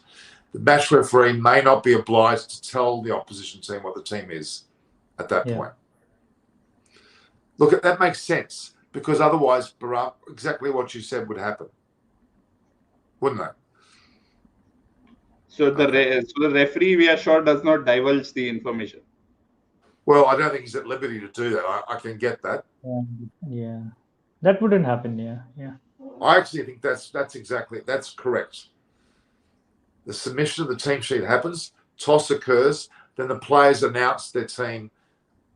But is it before the toss means how? Like 5 minutes before, 10 minutes before? Is it anyway? But hang on. But I'm being flippant now. if they watched my community page, the opposition team would see the team if before that they didn't know. I don't think it's a secret. I think there's not really, it's not truly hidden as such. I don't think so. And an opposition team wouldn't necessarily rampage around changing team seconds before because they send out the team sheet. I don't think that's practice. Yeah. And I would also think like it's logical that a captain before the toss should know who the opposite players are and what is the team combination. That also is logical. I love this comment here from Visby saying, one of the people there said to me, "Normally you should take questions from the people." I always do. Are you kidding me? Someone said that. They said, What are your thoughts on cricket in Olympics? Oh, enough wonderful. of this toss. Varun, I got upset. No, on Olympics, I think is great. They're kidding about it. All right. Kohli has done, he's done great for the country. Yeah. Yeah. It's very hard to drop somebody after. It's very hard to drop somebody when they played for a long time. They played very well. It's very hard to drop somebody. Generally, teams you're in the side until you want to go out. You don't you're normally in, but you can't get out. It's hard to get in, but once you're in, you're in. Correct? Yeah, but Okay. in and you do providedly very good, then you're in. Cricket in the Olympics. Very exciting. Very, very exciting. I think we last spoke about this. It's the Birmingham Commonwealth Games. The women are playing cricket in their form Women of are playing the Birmingham. Commonwealth. Yeah. Then they're pushing for 2028 through the ICC with the IOC, the Olympic Committee. I tell you what, that's going to happen. But here, I completely agree with Munchie's debate or the point he's making. Like where he says that the Olympics is like the pinnacle of sport, and like if cricket comes in Olympics, like whatever format comes over there, that should be pinnacle, and teams should not be like countries should be sending their best team over there. It should not be something like right now what New Zealand is doing in Pakistan or Australia did in West Indies, or India going to Sri Lanka. If that thing happens, then it would make no sense. Like for example, football in Olympics, nobody even cares. Like compared to the football World Cup, the football Olympics is nowhere. Even with the basketball, they don't necessarily put the US All-Stars in the team. Yeah, baseball also. But it doesn't matter. Cricket deserves the world stage. And by having it in the Olympics, it actually promotes cricket. Yeah. It makes it a game that all the countries of the world can actually submit a team. That's exciting. You could have Uzbekistan and Peru, and I'm being flippant, but that's why I think Olympics is good. It's a good publicity for the sport. Yeah. And makes teams think they may have a chance of doing well by putting teams in. That's what I think. Yeah, because even if few countries play regularly, it is still a very, very popular sport across the globe. So it makes absolute perfect sense to have it in Olympics because it's going to only promote to the countries which are playing less cricket. They have something to look forward to. It all depends on how they're going to have in Olympics the qualifiers and all like they do in other sports. But at least it's in the right direction. They have to have it in Olympics. Well, America, there's a question about what America and China, not putting international thing. Well, America's in the World Cup, aren't they? T20 and 50 over, they actually submit teams for that. China, I believe there is a side that plays in the Asia Cup at a lower level. Every country's got cricket. Where there are Indians, Sri Lankans, Pakistanis, Australians, New Zealanders in that country, there's cricket. Let's be honest. So the day that China plays cricket scares me a little bit. Because knowing China, they'll have a bunch of 7-foot tall Chinese guys from the backwoods coming out and bowling fast. They'll have little 5-foot Chinese guys who can bat well. I'm joking, but there'll be a day which they played football. They started playing football since long, but did not do much over there. China they're not so good in team sports. If you notice, they still win a hell of a lot of gold medals though. Yeah, those are all individual or like table tennis as much as possible, maybe doubles. But in team sport, if you see not a single team sports, I see that they're good. But then they win swimming events. That always bewilders me. I never thought China would be good at swimming. It's not really their main sport. Anyway, If you see, Norman, the 100-meter final that happened, there was one Chinese athlete, and he was the only, otherwise all were like of African descent. He was the only, which was commendable. You consider that the 100-meter race has become such that you have athletes of all of African descent. To have a Chinese over there is commendable. Well, there's two questions here. One, the sheer way the numbers of Chinese, if they were to take up cricket in any way, shape, or form, they'd start to become good over time, you would imagine, okay? A long time. Alternatively, India, because of their population, if they took the Olympics even more seriously, you might find a lot more Olympic medals come through, you would think. Yeah. India's watershed moment now is this particular Olympics. They've won a gold. They've had a lot of people do successfully. The hockey, we're going to see Olympics become more prominent in India for sure, which is a good thing. Yeah. Okay, let's move away from that. Why is China's cricket? Okay. They won 28 goals. They're amazing. Cricket's not a global popular. It's not Olympics. That's why China do not. Trust me, if cricket makes the Olympics, China will suddenly take it seriously because they love their gold medals and they'll find some way. They may recruit Shane Warne out of retirement or something. Can you imagine Shane Warne's captain coach for China? That'll be funny. No, in fact, there are a lot of reports, means confirmed news that China is very upset that they were not able to get more gold medals than US, because it was a very clear target that they should get more gold medals than the US, but they were short by 2-3 medals. And the competitions where they did not get gold medals, I don't know what's happening. It's a very controversy happening right now. Joy Ganguly keeps asking this question. Do you think that batting first will be a disadvantage for India, considering that we've already answered that? We said no. Correct? India is at an advantage in this test, and I think batting fourth inning for Joe Root will be a lot of pressure. Oh, gotcha. I have another debate point, Norman, we can discuss, is that the slope thing in Lord's ground.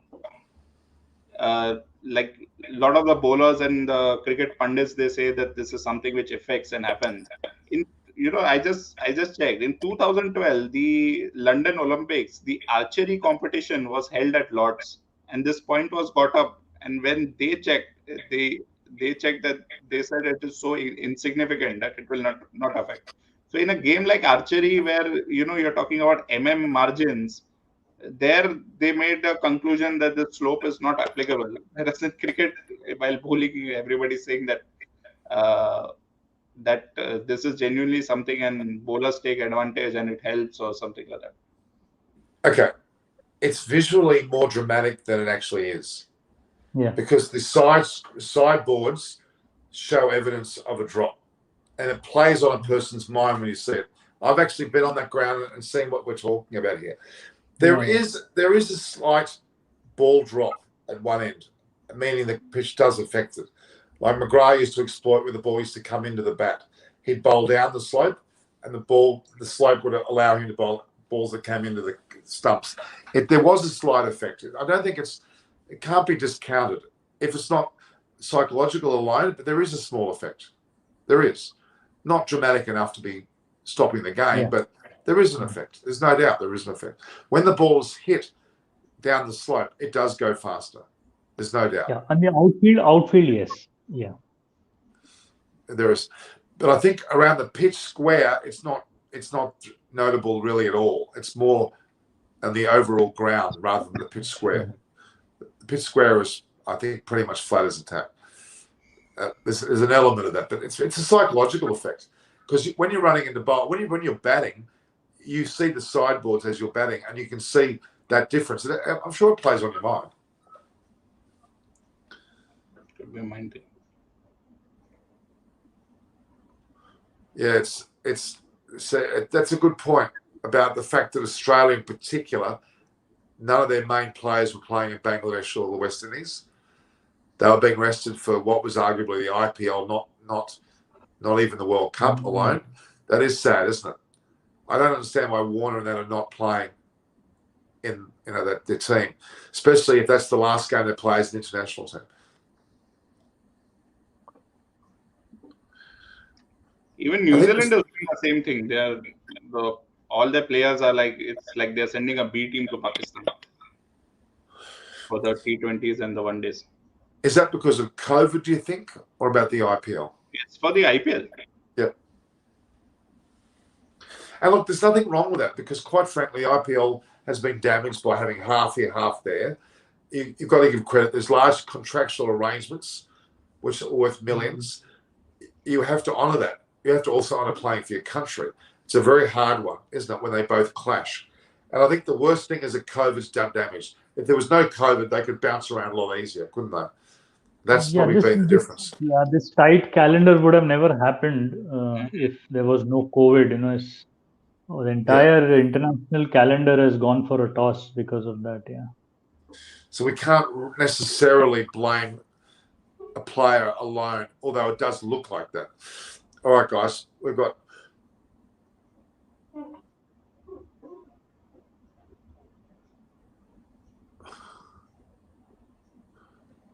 Yeah, I think, are they saying that will the BCCI and PCB and whatever allow their players to play in the Olympics is the question, I guess. I think they will. And look, I'm not really worried if Kohli's not captaining India in the Olympics. It doesn't bother me. But I like the idea of them sitting aside, having a competition. I do like that. I think the question was more to do with, BCCI is an independent body. They are not associated with the Olympic Association in India. But yeah, for the sport, they will have to come together and. Of course. Yeah, they'll have to come together for that. I don't think there'll be any issue with that. Really, I don't think the BCCI will pull rank too much. They'll allow things to happen. They may stop players playing. That's okay. I can respect that if it clashes with another tournament. I can understand it, but it'll just mean that the cricketing nations will be. They still want to win a gold medal, won't they? So, do you think Kohli would like to win a gold medal, or you don't think it's important to him? Why not? Why not? It would be. It should be. And that's the one thing. Good thing has happened in cricket, that there are few things about Olympics which has come in cricket, like the national anthem before the game.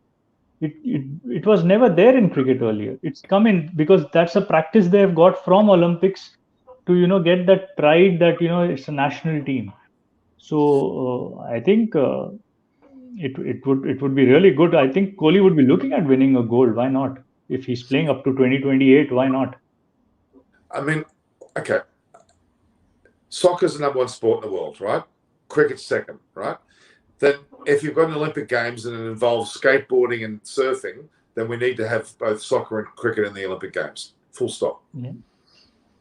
That's Soccer my is opinion. already there in the Olympics. Cricket is not there. That's what I'm saying.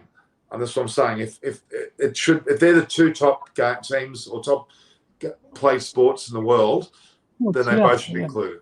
And if soccer's there, cricket needs to be there. And that's all I'm getting at. And I mean, it'll be probably a T10 format or something. It won't be a full, it may be a 20-over tournament. I don't know. But it'll be interesting to see what takes place there. They can play matches leading. T10, not sure. T10 is not yet recognized by ICC, right? The format. Correct. So, yeah. So it'll be a 20-over tournament. Yeah, as of now, it's only T20. Yeah. 100. Oh, please. I heard Tom Harrison talking about the 100 earlier today with Mike Atherton during the break. And he's the ECB CEO. And I've actually met him, and he discussed that with us as our SCG 11 or 2 years ago about the 100. It's specifically for the England audience. It's specifically for the England audience. Norman, wait 5 years and the forms will come out with 99. But I seriously don't think other countries need to do it, because it really is. It is a BBL equivalent. It is a WBBL equivalent. It's a IPL equivalent in terms of just getting fans. It doesn't necessarily mean they're going to be, players will be invited from around the world, yes, but I think it's very much an England thing. I don't think even England are trying to push it worldwide. There's been no discussion at all about it Already, going cricket worldwide. is such a jam-packed schedule. Means I don't know where will you fit it in, Norman. Already, it's like it's becoming an overdose for fans. If you ask me. Well, I'm a little bit annoyed when I watched the Test match today. Happens in the BBL as well. Before we've finished the Test match, they're already throwing the 100 all in front of us, and if the 100's already started, they're showing a little side video on the side of the main video while Kohli and while say Rahane and Rahul were batting. They're showing this little box in the corner of these people in multiple colours playing the 100. That annoyed me. I'm sorry. I don't like that being shoved down my throat. If I want to watch it, I'll watch it. I don't want to be, watching it while I'm watching something else. Does that make sense? Yeah, makes sense. I watched one match of the 100 and looking at the graphics, felt like I'm watching some Power Rangers. Yeah, it doesn't. I've seen the Power Rangers. The graphics are very much like that. Yeah, I'm not exactly. It doesn't. Something's not. It's not sitting well with me. Maybe I'm too old. I don't know. There was one comment before that in the WTC. Should Rahul would have played? Yeah, but difficult to make a choice. What you mean if Rahul played in the WTC, would the game have been a different result? Instead of Gill? I don't think Gill necessarily was the reason why they lost, put it that way. Yeah. To be honest with you. No, I don't think that was the case. 3, 4, 5. I think New Zealand was New Zealand's day. Simple as that. And give credit to KL Rahul, this opportunity has come because Gill and Mayank both are injured. India felt getting Iswaran to start with would be a lot of pressure on him as a debutant. So they probably felt, let's try KL because he has opened earlier. So it's like a second chance to him, and he's grabbed it with both hands. In the county match. Yeah, he scored in that practice game. Yeah, that also helped his cause. But I mean, I feel a bit sorry for Ishwaran, don't you? A little bit. He was drafted ahead of, and then not only is he there, and Rahul gets a Guernsey, Prithvi Shaw's coming, and Sky Yadav's coming. Ishwaran thinks, am I just a net batter? What's going on here? I mean, unless it's for his experience, maybe that's what it was too. Do you think Roach's decisions to bowl was defensive in some sense? A little bit. Well, actually, no. It's really defensive. He was trying to take advantage of the conditions. But it could be that he probably feels he has a little bit weaker batting lineup. Especially his top three. He's getting a debutant Hamid in. I think his top three is what he doesn't have much confidence currently. And if he doesn't score, I'm not sure Besto or Butler can go on to make big scores in Test cricket. They're good, but not sure. So it wasn't actually desperate of Root. It wasn't really defensive of Root. It was probably more defense. Sorry, what's the word? I'm thinking clever. It was not defensive of Root. It was more desperate of Root that they batted first. Does that make sense? Maybe he thought his only chance of winning was getting early wickets against India, and he failed. So that was an element of desperate clinging onto something, or an opportunist way of playing it, and it's backfired. It's backfired in both Test matches, hasn't it? So Kohli, we should be happy that Kohli's losing the toss, really, because in both games, Root's decisions have gone wrong. I told you, Norman, he's doing it purposely. Again, how you do that? Would Overton be a place of Curran be a better pick? No, I don't think so. I think Curran's deserved his spot. One Australian player I hate most, and why? Oh, that's a terrible question. I'm not impressed with Dave Warner at all, the way he's been carrying on, to be honest. And I wasn't a big fan of Shane Watson equally. So, do you think Australia's going to recover from that? Actually, no. They will not recover like India's because they simply haven't got the team. They really haven't got the team. I think it's the issue, and that's what Norman. Australia has not much time to recover for the World Cup, because they are struggling to get the right 11 winning combination. India losing to Sri Lanka most of the T20 players for World Cup are playing in England, so it does not much bother India. But for Australia, it's a huge concern losing to Bangladesh. Oh, Uh, they they absolutely. they are now struggling to get a leader because Finch is injured, so they're struggling to get a leader. Well, as I've kept saying, Alice Carey was picked as the ODI replacement for Aaron Finch. Alice Carey Yeah. played in the T20 team, yet he was not made captain. Can you work the logic Yeah. of that? I can't work the logic of that. If Matthew Wade's coming over the top of him in T20, that doesn't make any sense. And it proved to be a bad mistake anyway. That was a question. This young girl is a singer, by the way. She has her own little Okay. channel, and she's been, I've connected with her. She's quite young, so she's up pretty late there. What will happen if day two? I have a feeling England will lead and they'll win. No. No, that's going to be a huge turnaround if that happens, because this means India is going to collapse tomorrow first thing. But we'll have to see that. 276 is 276 is a very good score. Even if India collapse, you say about 300, 310, England will have to really do well to bat to That's get true. that and get a lead. Yeah. I can't see that happening. Depending on the weather, of course, I can't see that happening now. Early prediction of which two teams would qualify the World Test. Again, India and England have to be the two you pick. With New Zealand, that's really the only three you can pick. Yeah. Norman, one Aussie. Okay, I've already answered that. I wish people wouldn't put the same question 10 times over. Joe Root took an amazing catch today. It was a good catch. It was a good catch, yeah.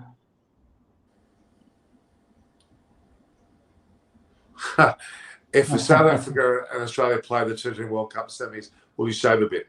Sarcastic, Manus. I'll be shaving before then. Hopefully, Yeah, that's provided the lockdown gets over in Sydney. You know what? I'm almost tempted not to shave and watch it go out to about here. I look like some, scholar or something. Will this wicket become more flat from here? Will there be variable bounce? There will become a lower bounce. Most test pitches do, and this will be no different. Yeah, and that's where I think what Behram was saying, somewhere still we feel Ashwin should be there in 11, but I think both captains feel they want to play four seamers in their respective sides. So because the ball was keeping low today, Moeen Ali's couple of deliveries kept low, especially later in the evening when the sun was out. So if it's dry spell, it doesn't rain anymore, and you start with clear skies tomorrow or even the third day, the ball will start keeping low. And it was spinning as well. Moeen Ali, there were 2-3 deliveries which he was beating the bat to spin. So will India regret not having Ashwin on the side? If it comes out to be a draw, the fast bowlers are unable to take wickets. Yeah, that's right. Because 276 on day one for 3 wickets, India has the upper hand. But yeah, you need to get the wickets early, and that's where probably if England also bat well, then probably India can say they missed Ashwin. Yeah. It is interesting though, because if India get a total of 400 plus and England fail in their first innings, it's going to make it increasingly difficult for England to win. And having a spin bowler like Ashwin on the side, you could really seal the deal, couldn't you? Yeah, it's interesting. And many people have said he's the best bowler in the world for spin, and how you cannot select him is a bit of a worry. Norman, Naresh, I'll take your leave. Means I'll take a leave. All right, guys, you both can go. You both can go. It's getting late. Yeah. Thank you both for coming up. All right, guys. Thanks. See you, Naresh. See you. Bye, All right, guys. Take care. Bye, Norman. Ciao, ciao. Bye. Bye, Norman. Thanks. See you, Naresh.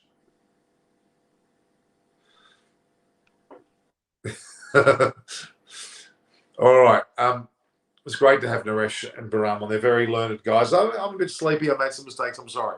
But generally, we've got a pretty good handle on this. Your Sunday is past your bedtime. Keep growing a beard, Norman, but for Christmas, you'll do a good in the Santa look. All right. Do you think that India team selectors will now consider Carroll? Absolutely. Ravi Shadeja will come into play then if he starts turning. Yeah, he will. He's a great bowler.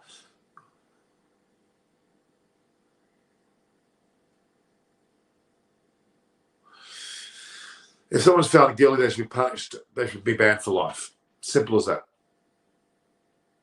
Good job, Norman. Thank you, Pema. We've hit a time frame where we're almost on 2 hours, guys. We've got 10 minutes until it's 2 hours. I'm going to stop there. So ask your questions.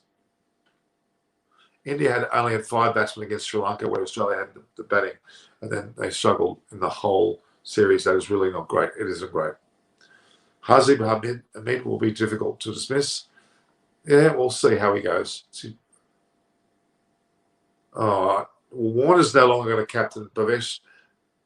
Dave Warner's not going to captain in any format. He's been virtually banned from captaining any format. I think Pakistan are going to do very well. I've said already that England, India, West Indies, and either Pakistan, New Zealand will be in the semis. It doesn't look like Kohli wants to go number 3, I'm afraid. So that's not going to happen. So look here.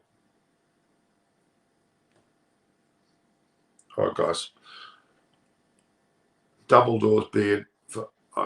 I'm learning towards the ladder. Thank you, Awa. That was not a very nice comment, but England will be happy. They're restricted anything below 400. They will. And Match Trader is absolutely right. If they do restrict below 400, they'll mini victory for them. But it's 121. There's still a long way to go. Which is your current favourite batsman? There's a combination. You've got Root, Williamson, Kohli, Babar Azam, and Smith. I still maintain it. I think Pujara will be there in the 3rd test. If India win, definitely. If India lose, could be interesting, but I still think he's going to be maintained. Just going to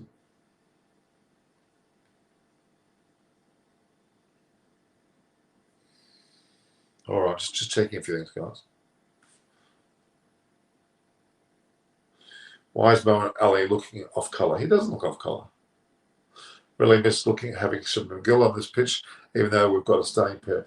Yeah, I think Gill must be frustrated because he's just cementing his spot as an opener, and Rahul's come along and whack, he's just taken his position from him somewhat. Suman, I see that's right. Second highest in the open partnership was great. Is there a trick Pujara's missing or something? He needs to bat more.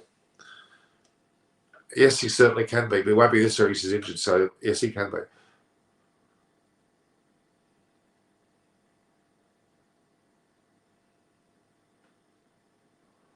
Positive House, I've got no idea how you sing, so I can't comment. My favourite singer, I've got a whole lot of contemporary artists around the world. So, yeah, I don't know how you sing Positive House. I've never met you before. In fact, have you subscribed? No, I don't know who Positive House. Maybe you can tell us about who you are.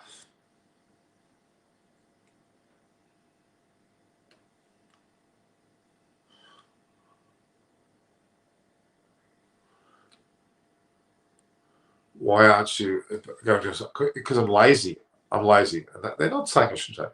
Don't you think Adil should have played instead of Moeen Ali? Oh, sorry. Hi, Positive House is me. I'm sorry, yes, Sunday. Your singing is fantastic. I'm sorry. I'm not thinking of Positive House being you. Sorry, that name doesn't ring. Your singing is fantastic, yes, Sunday. One of my favourites. Yes, Sunday, Hapathantri, who's originally from Fiji Indian, is a great singer. Go to her. Is it Positive House? Draw will be the victory for England, absolutely. Good night. I'm sleep well. See you tomorrow afternoon. Thank you. Pax away series. Okay. Do you think a chance of qualifying for the? Yes, they do have a chance. Of course they do. They'll be potentially in this semi-finals. We'll spin player part test going forward. It could well do so. Yes, Sunday, my pleasure. Are you from Sri Lanka? Ayo.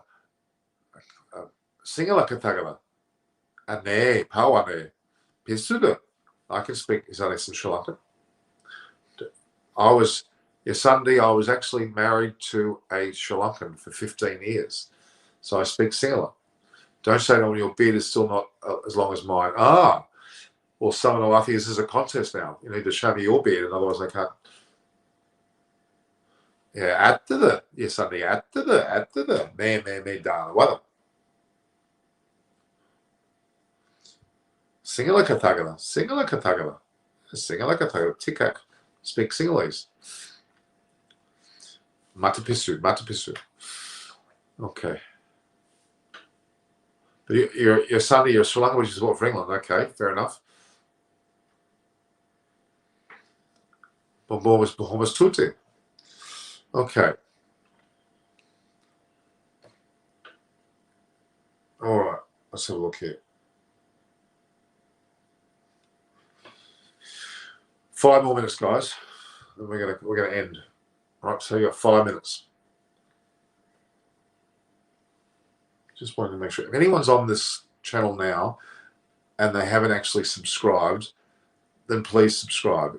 Go to Eyes on Cricket with Norman Kochnet, which is this channel, and go to the subscribe button and hit subscribe now, please. Because what it does is allows me to pursue more activities with more viewers. I need that support. Costs you nothing to subscribe. Hit the subscribe button, hit the notification button. You'll be notified of any future sessions. We're up to 18,985 subscribers now. It'd be lovely to get 20,000 by the end of the series. It'd be fantastic. My Twitter handle and my Instagram handle is at Norm Koch, and I'm on LinkedIn as well. And you can see Eyes on Cricket there all over the place. All right. See you later. Talk to you again. My prediction, there'll be about 70 runs. I'll be 350. I should learn Hindi. Well, you need to teach me.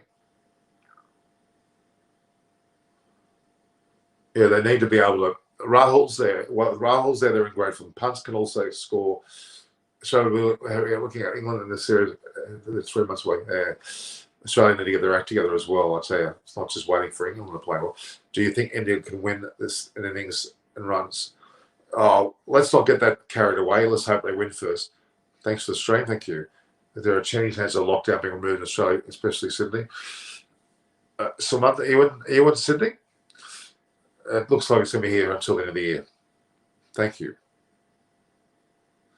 Mumbai Indians will win the IPL. I think Delhi Capitals. 5 a.m. Australia and you are still alive. Host, hats off to you. Thank you. India should go to 350. Yep, already mentioned that before. Who will be the guest at the pre-show tomorrow? Well, David Gravity probably will be there. Monty may be there. Day 3, 4, and 5 will be Adam Holyoke. I can't go to a barbershop because there is no barbershop. They're not open. That's why I'm not getting myself shaven.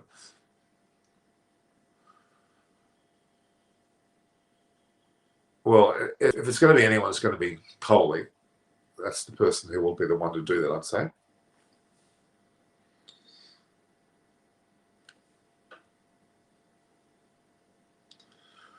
Need 15 more subscribers to reach 19,000.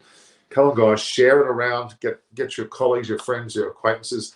Put it through WhatsApp, Facebook Messenger, your email services, your general word of mouth. Get people to subscribe. We need 15 more to make 19,000. That's a bit of a milestone for me. Okay.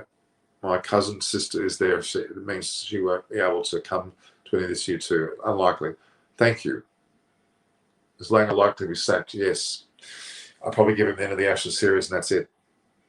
I will bustle, Dada. I will come. Dada. I will definitely come when I can. I've been to India many times before, as well as Sri Lanka and Bangladesh and the like. I love traveling. How do you think the series can affect the upcoming Ashes in a material way? Well, it might give Hamid a chance to play in the series because unfortunately Crawley's been dropped. I think Australia's going to struggle as despite England not doing well. They're both in poor form. It's going to be a very lower level of cricket, I'll be honest with you. I'm still going back to Aaron Finch, but I hope or a young bloke comes through, not Smith, who will be the key bowler for India. You'd have to say Bumrah. Catch you tomorrow. We'll bring David Graham and a few other people who were there today. Which is your favourite stadium in Australia, in India? I rather like Chinnaswamy Stadium in Bangalore. I like that. So, bye on, God bless. So, happy Anama. Such an highly praised man of Slava time. Yeah, but I don't know whether there's. When he starts having failures, how he goes in. Will cricket be considered the Olympics 2028? Of course it is. ICC are putting it forward to the IOC, the Olympic Committee, for that very decision. Yeah, I think Aaron Finch may be brought back. That's my thought. Steve Smith probably won't be. So they're really in a stage where they haven't quite worked that out. They can't work it out in any formats. And Aaron Finch has the confidence of the room, so he should be given the opportunity to do it. All right, guys, I've got to go, guys. Unless you can give me a last question. Finch is not good. I don't agree with that. What form should cricket? It's going to be a lower form. Which format? It'll probably be T20 at this stage. There's 10 overs, and it has to be a lot of involvement there to get it to that level because we haven't got a dedicated T10 tournament at this stage. But they may do that. If that's what it takes, that's what it takes.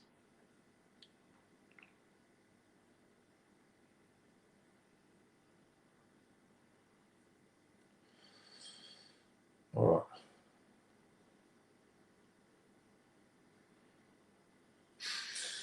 All right, guys. All right, guys, that's it. So I'm going to go now. Thank you very much for your time today. We've had a good time together. If you like and share the post, subscribe to Eyes on Cricket with Norman Kosnak. Hit the notification button. At Norman Koch, of course, is the Instagram and Twitter handles, and I've got LinkedIn. So, weather forecast is a good email show. How does one get the Eyes on Cricket t-shirt? Send your email details to the at Norm Koch's Instagram, and I'll message you back. Well, if for all our good friends, I'll get a one day. Okay. All right, guys. Thanks for your time. Bye.